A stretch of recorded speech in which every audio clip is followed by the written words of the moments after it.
welcome to the Art of Being Human. On the last segment, we talked about the different tasks that you learn and what you go through during the grief process. We didn't finish it, so I want to just do a little review and go on to where we left off. But the grief tasks, things that you accomplish through the grief process, and the first step was to accept the loss, and then we went over the symptoms and the needs of people. The second step was to allow yourself to experience the pain of it and the needs of the person as they are experiencing the pain of it. Now, in this section of needs, this is what a person who's grieving needs to have other people be there for him, what they need to do for them. And so we finished with the first and second task.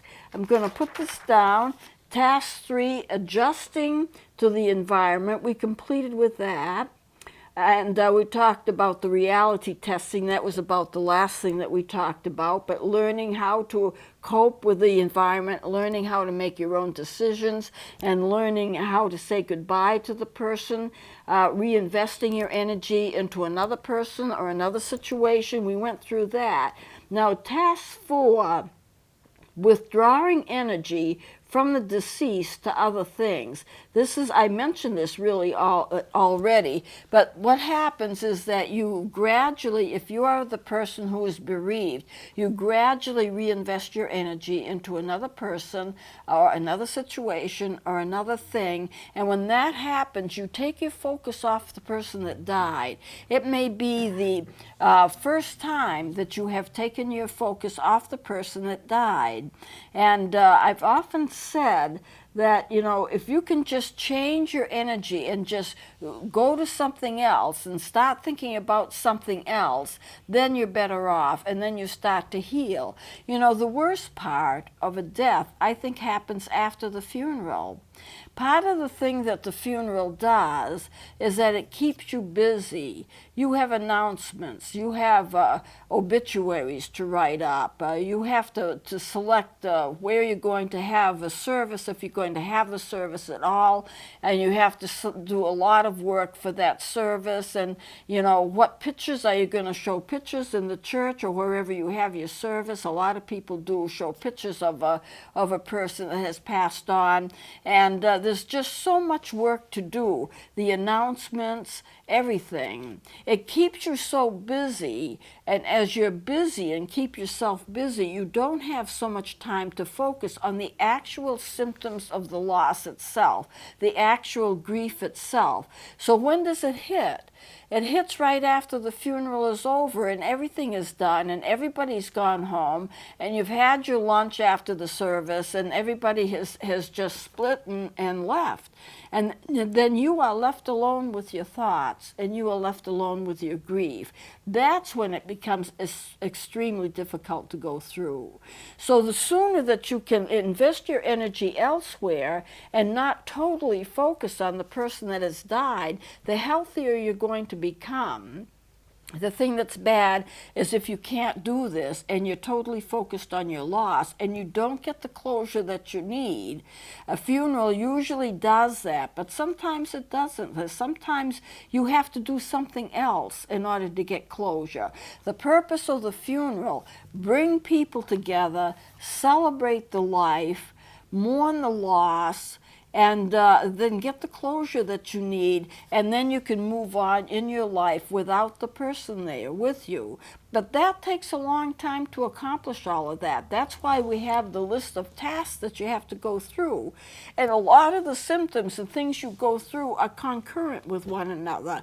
You can have the grief, you can have the despair, you can have the resentment and the anger, and all of that kind of comes together for you.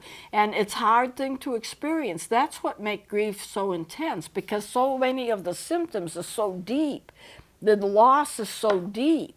And you have all of those symptoms occurring, and a lot of them occurring at the same time. You go through a lot of that. Now, the stages of grief, which I have discussed earlier, the denial and the anger and all of this, a lot of those things occur you know, not necessarily back to back, but somehow concurrently, and you move back and forth between them. It's not like you have to go through one stage, and then you take the second stage, and then you take the third stage, and then you take the fourth stage. You know, it's not like that. Sometimes you go back and forth between them. First you're denial, then you're angry, then you're acceptance, then maybe you go back and you're angry again. And if you are diagnosed with an illness and you know that you're not going to make it, or the predictions are that you're not going to make it, there is that extra step of bargaining. Now, in a death, the bargaining doesn't exist because, you know, obviously nothing changes. But if you are alive and you have an illness, then you have that extra step of bargaining before the acceptance. Maybe if I do something different, I'll live. Maybe if I follow the right diet, or if I do the right things, or if I'm faithful to my church, or whatever it is, then maybe I won't pass on. You have that extra step. But when you're talking about bereavement, the death has already occurred, then you don't have that stage. But these tasks are the things that you go through and the things that you learn in order to successfully move through the grief process. So task 3, and we've gone over this, but just to review it, learning how to make decisions, having coping skills, saying goodbye to your loved one, reinvesting your energy. Those are critical for you to be able to get through the grief process. Then you may need crisis care, counseling, and we talked about reality testing, testing new things to see if they fit you, because you may have to learn who you are all over again. We do have a self-concept, but sometimes our self-concept is so intertwined with other people or other things that when it comes to the point of having a self-concept based on who we are, sometimes we don't have that as we should.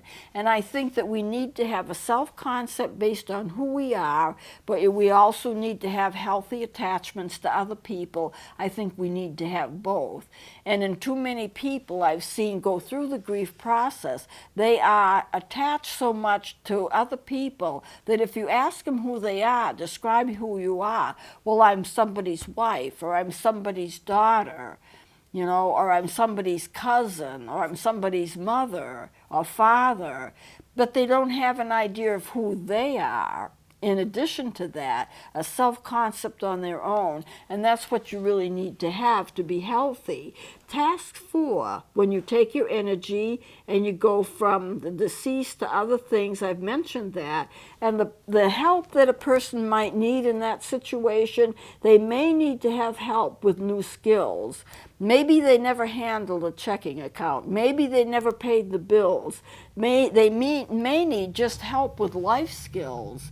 I know some high school classes where they teach children, teenagers, how to handle coping skills in life. What do they need to know in life? Well, they obviously need to know basic skills, reading, writing, and so forth, that they need to do to be able to read newspapers, to be able to read street signs. And I'm thinking about children who have intellectual difficulties. They need to learn those things. They need to learn how to take care of a house. They need to learn how to type. They need to learn basic things. But handling a checkbook and learning how to budget and learning how to relate to other people and learning how to get things done on time. These are life coping skills, and we do it automatically. We don't think about it because it's just so natural for us to do that. But the problem is that people who haven't done that because they haven't had to do that, they haven't had to work. What is it like to work? What is it like to get up every day and actually have to be at a job at a certain time? If you are a person who's a housewife and your husband died, maybe you have spent 20 or 30 years being a stay-home mom, which is fine. There's nothing wrong with that. But now the spouse is gone and you actually have to apply for work. You have to apply for a job. Once you get a job, you have to budget within the money that you have from that job. You have to be faithful to the job. You have to be there on time. You have to be pleasant to the public if you're dealing with the public. And it gets to be a lot more complicated. When we do things that are natural for us to do, we never stop to think of the steps that we go through.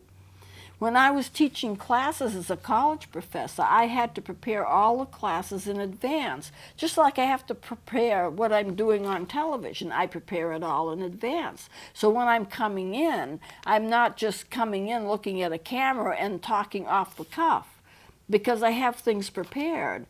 So I had to get up every morning. I had to know what my class schedule was. I had to know when I'm teaching what class, what time, how many students, how I prepare for it. When the classes are over with, I have to prepare for more classes, plus the regular life, paying the bills, getting the rent in on time, cleaning the house.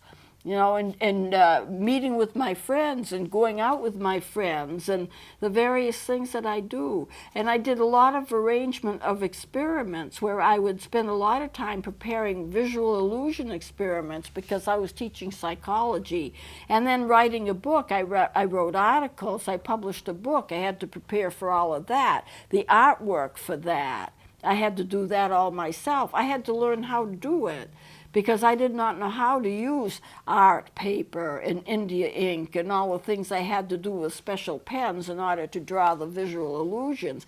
I had to be able to get permission to use other people's artwork and other people's work to get their permission to include it in my book. So, if you stop to think about all of this, life gets very complicated. And if you have had no experience in handling life, and all you did was manage the home, and that can be complicated enough, but you didn't have anything extra outside the home to manage, think of how difficult it is to make that adjustment from being a housewife, the mom, and then having to work, having to get up for work, having to deal with schedules, having to deal with transporting children here and there. Getting the car done, getting the car fixed, everything. It's just very, very complicated. We do those things and we think nothing of it because it's natural.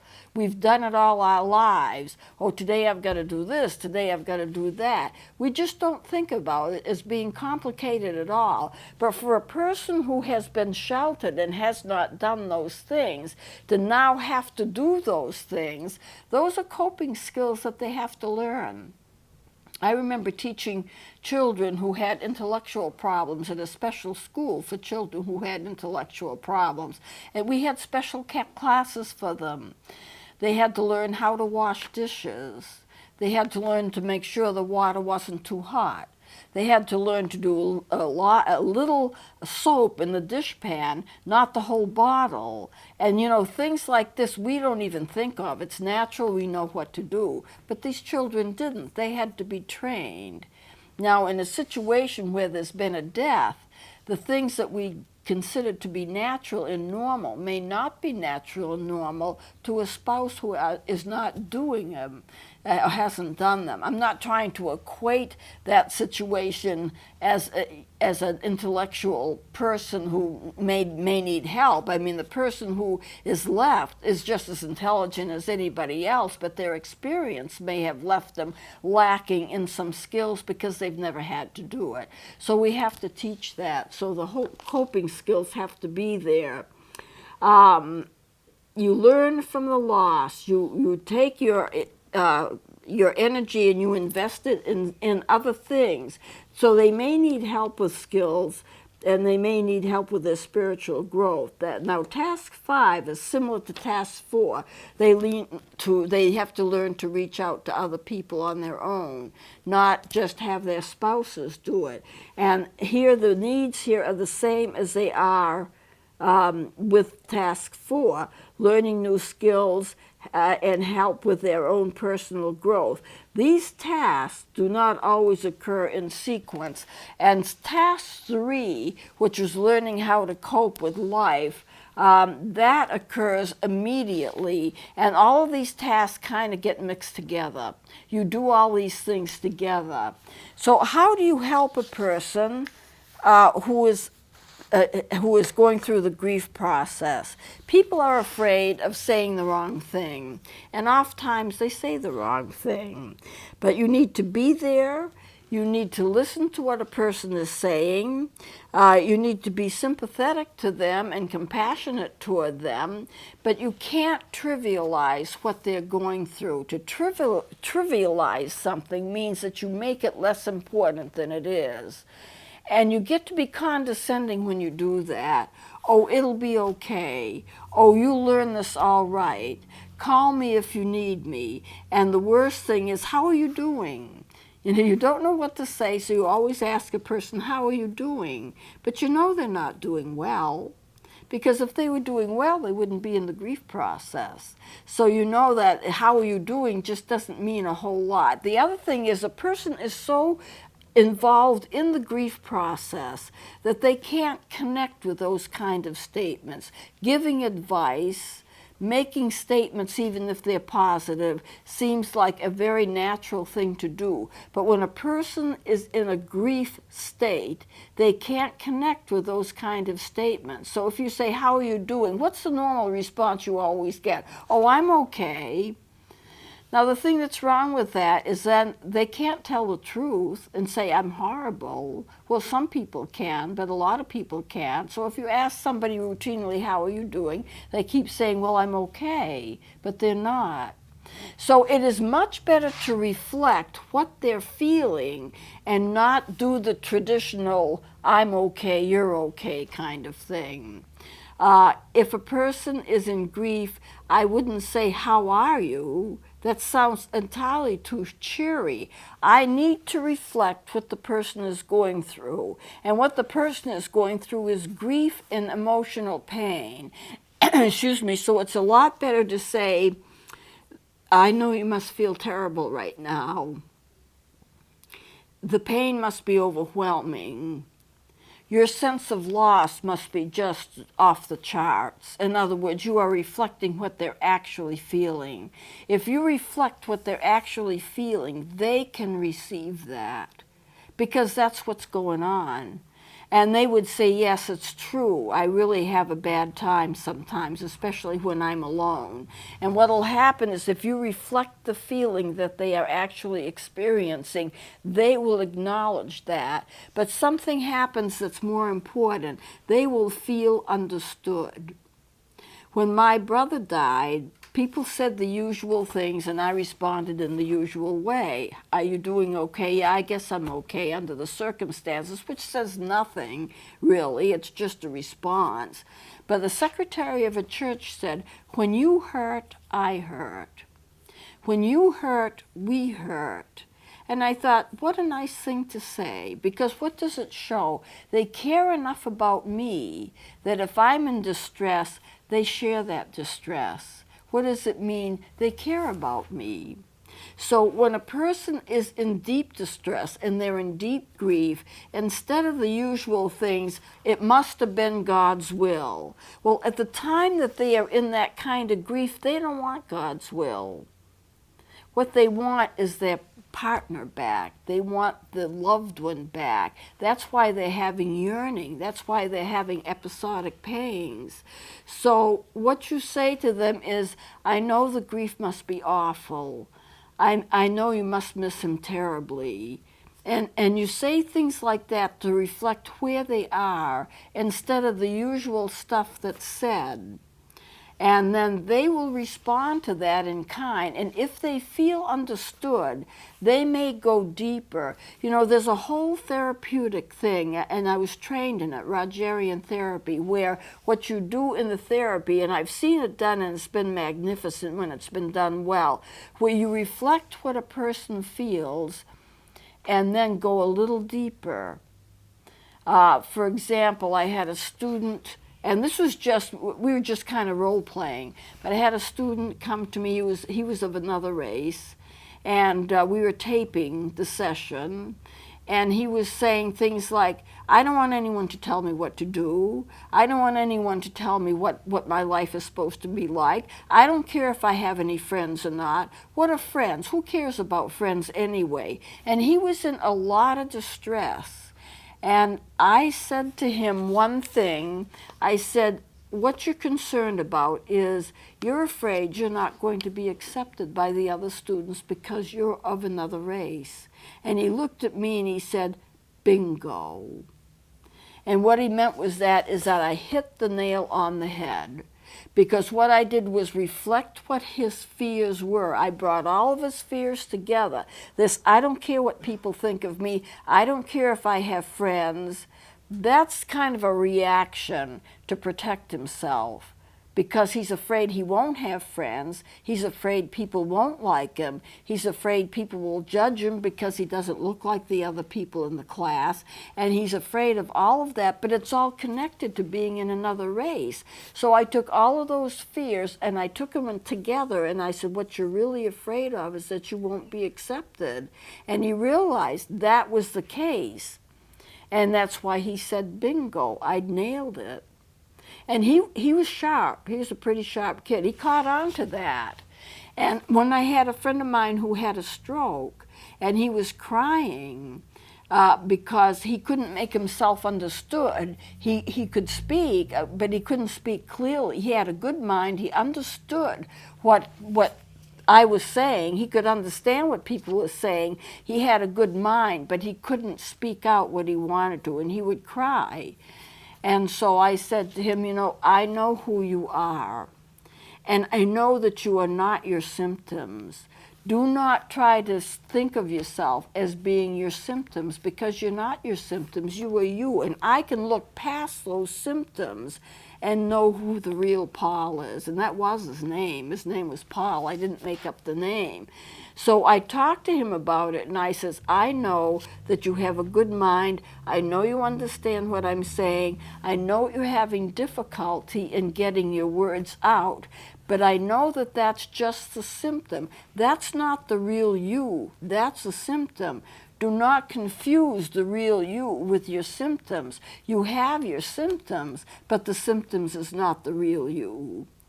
And when I said that to him and I talked to him about it, he understood. And then he started smiling, and he never cried again. In my presence, he never cried again. So what you do, if you're reflecting somebody and their fears and what they're thinking about, you can take what they're thinking about and reflect it in what you say. It's like you're saying something that they would say, but you may go a little deeper with it. With the stroke patient, with my friend Paul, I took his fears because he was afraid that he would be thought of as mentally handicapped because of his stroke. And I realized he wasn't mentally handicapped at all. All it was he was having trouble getting his words out. So when I got that all together, I was able to say, Paul, I know the real you. You are not your symptoms. And you don't think of yourself as being your symptoms. Too many people get that confused. They think if they have a symptom, they are the symptom. You know, I have a doctor. I'm diabetic, and I have a kind of a severe case of it. And my doctor, one of my doctors says, Pat, you are not a diabetic. You are a person that has diabetes, but diabetes is not you. It's a physical condition, but it's not the true you. Don't tell people you're diabetic. Tell people that you're a person that has diabetes. And that makes some sense to me.